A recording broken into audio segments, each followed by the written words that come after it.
Welcome back mga kabayan. Nagbabalik po muli ang inyong lingkod upang magbigay sa inyo ng mga bago at nagbabagang mga balita. Nagkatotoo na nga ang bangungot nitong si Hontiveros aka virus ng Senado na si Risa Hontiveros sa kadahilan ng tinutugis na nga siya ng ating kapulisan. Ang kaso niya nga sa PhilHealth ay hindi niya na nga matakbuhan dahil Korte Suprema na mismo ang humatol sa pagtutugis sa kanya. Ang dating naghahanap at tumutugis ay siya naman ang nagtatago at tumatakbo. Apollo Kibuloy, handa na ulit humarap kapag itong si Hontivirus ay nahuli at nakulong. Well, para nga sa buong impormasyon, panoorin na ang buong video. At kung bago ka pa lamang sa aking channel, huwag kakalimutang mag-subscribe, pindutin ang notification bell at piliin ang all upang laging maging updated sa mga bago at nagbabagang mga balita. At sa mga solid viewers natin dyan, maraming salamat po sa patuloy na pagtangkilik sa ating channel. Ang isyong ang ito ay naging usap-usapin din sa mundo ng social media. Merong isang netizen na nagsabi, paano irerespeto ang Senado kung kayo na mga senador ay walang respeto sa karapatan ng isang individual, lalo na sa isang pastor na wala namang gawang masamas, sa halip tinutulungan pa kayo last election through SMNI. At sabi din naman ng isang netizen, Senate wala naman natapos na hearing yan. Bigla na lang nawawala, karamihan yata areglo. Sayang ng panahon, pera ng taong bayan. At sabi din naman ng isang netizen, pambansang isyu o problema, pambansang gaya, krisis ekonomiya, gutom na mga nasa laylayan. Bakit? At sabi din naman ng isang netizen, pambansang isyu o problema, pambansang gaya, krisis ekonomiya, Hontiveros at ni Pastor Kibuloy. Sabi ni Hontiveros, gusto ko lang mag-address ng isang closing statement kay Pastor Kibuloy. Mismo, kayo Pastor ang dapat humarap sa susunod na pagdinig because you are being subpoenaed by this committee. Hindi kayo anak ng Diyos. Hindi, no? Na-exempt sa otoridad ng Estado. Kawalan ng galang sa buong institusyon ng Senado ang inyong pagtangging humarap. Higit pa, hindi to religious persecution. Ito naman po ang sagot nito ni Pastor Kibuloy. Ako ba ay nagmamalaki dahil ako ay son of God? Sinabi ko na matagal ng panahon, kahit pa ako ay son of God, under ako sa batas ng lupa. Kapag ako'y nagkamali, gumawa ng krimen, idemanda nyo ko. Pero please, huwag po ninyong sirain ang reputasyon ko na wala akong kalaban-laban. Magrespetuhan po tayo. Korte ang answer nito. Court is the answer for all of your false allegations and accusations. Court is the answer, not a Senate hearing. Thank you. May God bless us all. Oh, tama naman yung si Pastor Kibuloy. No, eto medyo panigan natin siya dito. No? Hindi naman kasi tungkulin talaga ng Senado diyan anuhin si Kibuloy. No, labas na sila sa ganyang usapan eh. Kumbaga, ito na nga sinasabi ni Kibuloy, may korte naman na para lumutas sa mga ganyang klaseng problema, kung ano man ang reklamo sa kanya, sa korte dinggin, sa korte lutasin. 'Di ba? Hindi sa Senado. Kasi alam nyo ba kung bakit? Ang kaso ni Kibuloy ay hindi kaso ng buong sambayan ng Pilipino. Hindi yan nakaapekto sa buong Pilipino. Yung mga kaso ba na ibinibintang nyo kay Kibuloy is nakaapekto ba sa ating lahat? Nakaapekto ba yun? Hindi, di ba? Yung krisis na nangyayari sa atin, ano, si Kibuloy ba may gawa? Di ba hindi? Ang daming problema ng bansa natin na dapat nyong lutasin diyan sa Senado. Maraming problema ang bansa natin na dapat nyong pag-usapan diyan sa Senado. Hindi si Kibuloy ang dapat nyong pag-usapan diyan. Ngayon, kung meron kang hinaing o reklamo kay Kibuloy na gustong ikaso sa kanya at imbestigahan siya doon sa korte. Kasi parang ipinapakita nyo rito sa mga tao na sayang ang botong ibinigay nila sa inyo. No? Hindi problema ng bayan ang problema ni Kibuloy. Hindi problema ng bayan yan. Nanumpa kayo sa inyong mga katungkulin. No? Pinanalo kayo ng mga tao, binoto kayo ng mga tao. Milyon-milyon ang bumoto sa inyo para maupo kayo dyan sa Senado syempre. Dapat ipakita nyo sa kanila yung serbisyo para sa mga tao. Kapag napakulong nyo ba si Kibuloy, ano ang mapapala ng mga tao dyan? Wala. Wali. Diba? Ano? Napakulong namin si Kibuloy. Ano, pag sa susunod na eleksyon, tatakbo ka? Sasabihin nyo, ako ang nakapagpakulong kay Kibuloy. Maipagmamalaki ba sa lahat ng tao yun? Di ba hindi? Ano sasabihin nila? Ano ba yan? Buong termino mo, yan lang ang ginawa mo? Pagpapakulong kay Kibuloy? Kapag nakulong ba si Kibuloy, magmumura na ang bigas? Kapag nakulong ba si Kibuloy, aahon na sa kahirapan yung mga tao? Diba? Kumbaga ang problema ni Kibuloy labas sa mga tao dyan. Dapat ang pinag-uusapan dyan sa Senado is kung paano nyo lulutasin yung nangyayari ngayon, kung paano yung mga batas na isusulong nyo dyan. Kung may inis ka kay Kibuloy o kung may galit ka kay Kibuloy, doon mo sa korte ilagay. Tulungan mo yung kung may nagrereklamo kay Kibuloy, tulungan mo sila at doon sa korte ilagay. Ngayon kung may kasalanan si Kibuloy, doon sa litisin sa korte. Hindi dyan sa Senado. Kahit na hindi nyo naman din mapapakulong yan sa Senado Okay, kaya ang kino-question po ni Pastor Kibuloy yung mismong paraan nila ng Senate inquiry, no? Ang tanong, alam nyo, talagang nakakita na po tayo sa Senate inquiry. Alam na po natin kung paano po ang treatment nila sa mga supposedly resource person, no? Kasi po, ang question, may punto si Kibuloy, di ba? Meron ba silang mapoprotektahan ba yung rights nila? Halimbawa, katulad ngayon, nilantad na sexual offender, kung ano-anong bintang. Yan ba ay mabibigyan sila ng equal chance na makapagsalita dyan sa Senate investigation? Ako na po magsasabi. Ang tagal ko na po nanonood ng mga Senate investigation. Sa mga Senate investigation po natin, nasa mercy ka ng mga investigang senador. Kung tatahimik ka o magsasalita ka. Kung bubulyawan ka. Nagkaroon, alam nyo, nung buhat yung estilo ni Gordon, kay Gordon nagsimula yan. Si Gordon? Yung pong sinimula niya ni Gordon na duru-duruin yung kanyang supposedly mga resource person.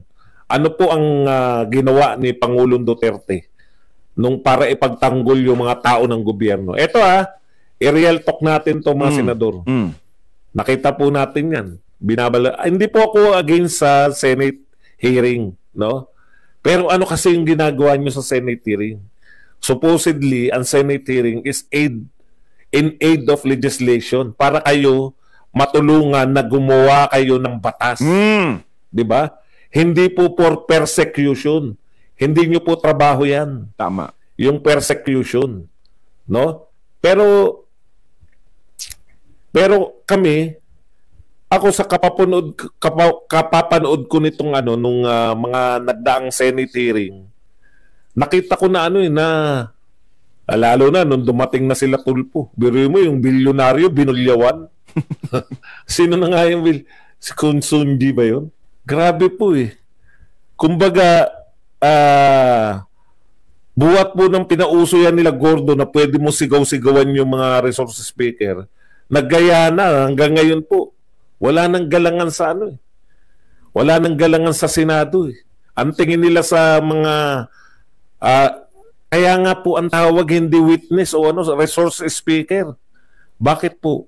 Ang intention nila ay makakuha ng anong tawag diyan? Makakuha ng makagawa ng batas.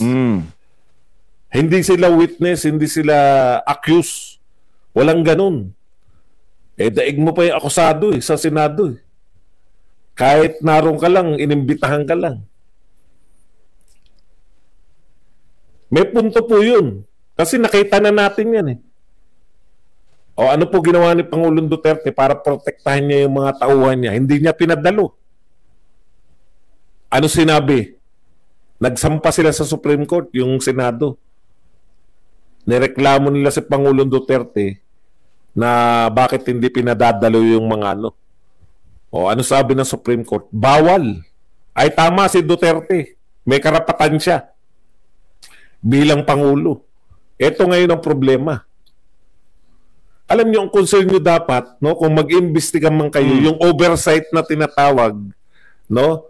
Oversight sa mga government offices. Tinitignan niyo kung tama ba yung ginagawa ng mga tao sa gobyerno. Tama. Tama naman yun. 'Di ba? Ang trabaho nga naman ng Senado is gumawa ng batas. 'Di ba? At kung ano yung nagiging problema ng bansa, yun ang dapat tinatalakay nila sa Senado. Halimbawa, may corrupt sa gobyerno. Ayan, pwede nilang pag-usapan yan. Kasi alam ko, PCSO kasi kasama dyan. Gobyerno yan. No? Kaya karapatan nilang imbestigahan yun. 'Di ba? Kasi pera ng bayan yun. Si Kibuloy ba may nilustay na pera ng bayan? Oh. So yung sinasabi nyo na sexual harassment ba yun? Basta kung ano man yung kinakaso kay Kibuloy. Ano ba yun? Problema ba ng bayan yun? Hindi. Problema lang ng iisang tao yun na nagre-reklamo sa kanya. Kung gano'n ang mangyayari, ibig sabihin, kung ganyan sa Senado ngayon, ibig sabihin, pati yung mga krimen, pwedeng imbestigahan dyan. Pwedeng dyan litisin? Ganun ba yun? Diba? Parang ang Senado is naging korte na. Gawin nyo na lang Senado yung korte. Tapos yung korte, maging sa Senado na lang. Baliktad, diba?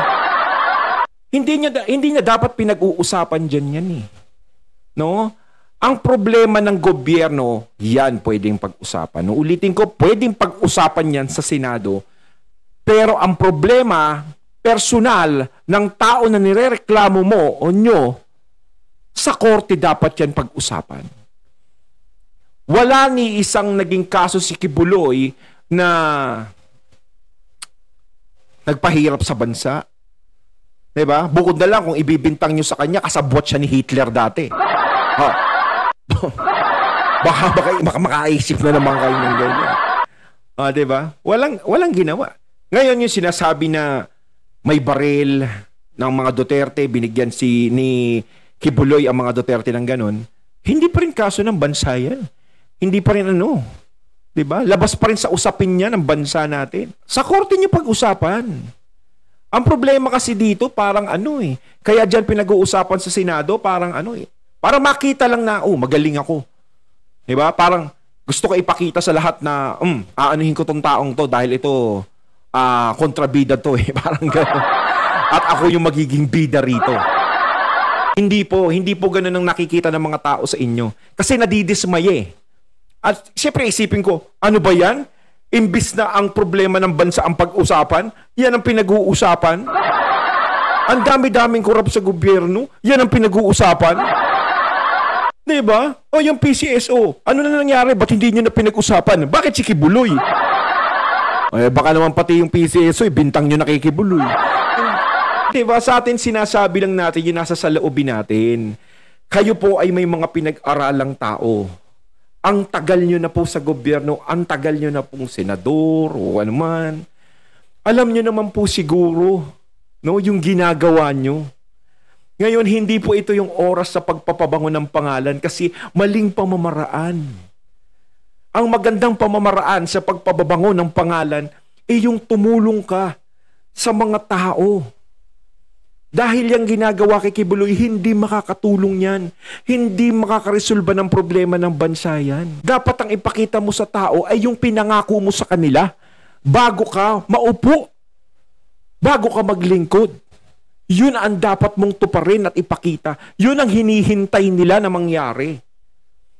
Kasi ang hirap kapag mag-e-eleksyon eh. Ang ganda ng mga boses na naririnig natin. Ang ganda ng mga salita.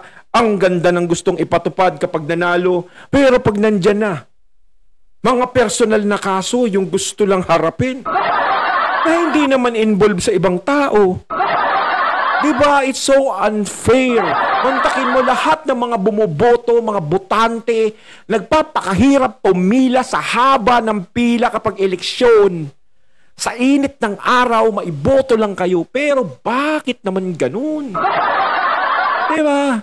Dahil naghahangad sila na mababago ang bansa, na mariresolba nyo kung ano ang pagkukulang na nangyayari ngayon sa bansa natin. Pero pag nandyan na, naku, bakit Kibuloy lang kayo ng Kibuloy? Kibuloy dito, kibuloy doon, kibuloy dyan. Diyos ko naman po, tama na yan. Ngayon, kung may kaso talaga kayong gustong ihain o ireklamo kay Kibuloy, dalhin nyo na lang po sa korte at pag-usapan dyan sa Senado yung mga katiwalian, yung mga nangyayaring problema sa bansa natin. Diba? Eh, di natuwa pa sa inyo yung mga tao. Ito po, private to eh. Oh, yes. Private. Pasensya na. Kasong yan. Hindi talaga ako abogado. Kanina si Sir Badong eh. Ito po walang magpoprotekta sa kanila eh. Private citizen to eh. Yes. Mabibigyan ba siya ng katulad ba yan sa korte na uunahin na tanungin yung mga testigo na nag-aakusa, tapos bandang huli tatanungin din yung mga inaakusahan, mabibigyan din ba sila ng pagkakataon na sagutin lahat ng paratang sa kanila? Kasi gusto lang talaga nilang lumabas dito. No? Sumahin na natin lahat yan. Gusto nilang lumabas at madulas si Kibuloy. Kaya nilinimbitehan. Baka sakaling sumabit ang pangalan ng Duterte sa mga sasabihin niya kapag pinaikot-ikot siya ng tanong niya. Yun eh.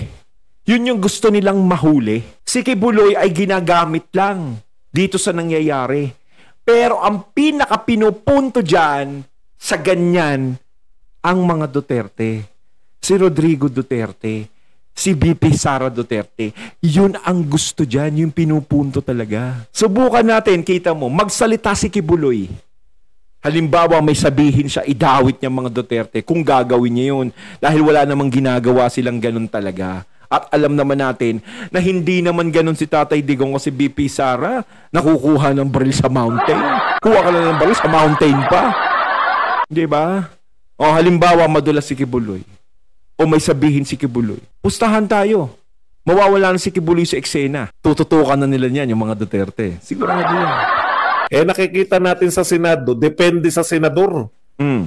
Yung pag-handle. O kaya po, hindi nyo po masisisi. Buti sana kung walang karanasan, kung wala tayong napapanood na nababastos yung mga resources speaker. Yun nga, yung wala kang kaso eh. Pumunta ka lang doon para resource speaker eh. Pakiramdam mo pag nasa Senado ka, pakiramdam mo ikaw na yung pinakamalalang kasalanan. May mga naiiyak pa eh. May mga naiiyak pa na natatandaan ko yung general na diyan sa yung nakuhang Shabu. Naiiyak-iyak na sa inabot niya. Anyways, susubaybayan, sino ba may ayaw? Kung ako lang personally, gusto ko makita kung paano ipagtatanggol ni Kibuloy yung kanya sarili. Pero karapatan din ng tao na hindi magpawasak eh. Oh. Matitiyak ba nila si Kibuloy dyan sa Senado, dudurugin siya dyan yan ni Honti. Kami mag-aakusa, makakasagot din si Pastor Kibuloy. Kaya maganda rin yung hamon ni Pastor Kibuloy na kung totoo na may mga akusasyon sa kanya, bakit hindi nga na masampahan na lang ng kaso? Oo, willing naman si Kibuloy eh. O willing namang harapin sa korte. Bakit sa Senado pa? Diba? Willing. Huwag mo na kasi ipilit. Willing naman. Diba? Kasi hindi naman kay korte. Oo naman. Anong batas ba yung gusto nyong gawin para... Diba may intention sana kayo? Anong batas ba yung gustong gawin ni Ontiveros? Pag naano ba para Kibuloy, dyan sa pag-iimbestiga na yan? Pipigilan niya ba yung religious hindi rin malinaw eh. Dapat yan yung mga sa opening statement eh. Anong batas yung tinitignan nila na babaguhin? Minsan kasi sa sobrang talino ng tao, nakakabobo. Minsan ganyan eh, pag sobrang talino, hirap. Kaya dapat minimal ka lang ng konti. O idadagdag o gagawin na makakaresolba dito sa mga ganitong kaso na ibinibintang kay Kibuloy. Personally ako, kung ako po tatanungin nyo, bagamat naniniwala ako na medyo unfair. Alam mo, Pastor Kibuloy, nakita ko na magtanong niya si Ontiveros eh. Magaling lang yan, de-script yan eh. Pero kung umaten ka dyan, kaya Pag wala sa script yung ginagawa niya, Scripted. ma-expose mo naman yan. Kahit naman yung mga witness niya, scripted din. May mga binabasa. Artista ata dati itong mga... Kung talagang wala ka rin, harap ka rin dyan. Kasi Sa napanood niyong video mga kabayan, ano naman po ang inyong mga opinion? Ang ating comment section ay bukas para sa inyong mga komento at reaksyon. Huwag kakalimutan, do not let your thoughts left unspoken. As citizen of this country, your opinions matter. Huwag pong mahihiyang magbigay ng inyong mga saloobin, mga kabayan. At syempre, huwag nyo din pong kakalimutan i-share ang video ito upang inyong mga kaibigan at kapamilya ay maging aware din sa kung anong nangyayari sa ating bansa. Huwag din kakalimutang mag-iwan ng like. Hanggang sa muli!